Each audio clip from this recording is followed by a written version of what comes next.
எந்த சமுத்திரத்திற்கு போனாலும் சரி, இது நான் சமுத்திரம்னு சொன்னா நான் ராமேஸ்வரத்துல மட்டும்தான் ஸ்நானம் பண்ணணும் அல்லது கன்னியாகுமரியில மட்டும்தான் ஸ்நானம் பண்ணணுங்கிறதெல்லாம் கிடையாது.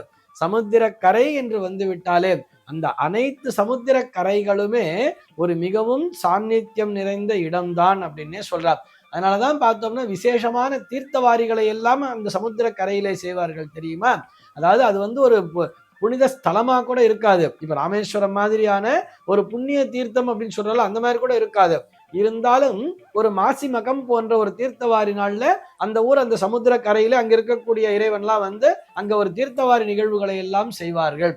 அதற்கு காரணம் என்னன்னு சொல்லி பார்த்தோம்னா அந்த சாக்கிலே, அதாவது அங்க இறைவன் தீர்த்தவாரி அப்படிங்கிறது எழும் பொழுது அங்க இருக்கக்கூடிய பகுதிவாழ் பெருமக்கள் அனைவரும் ஒன்றாக இணைந்து அந்த இடத்திலே ஸ்நானத்தினை செய்வார்கள்.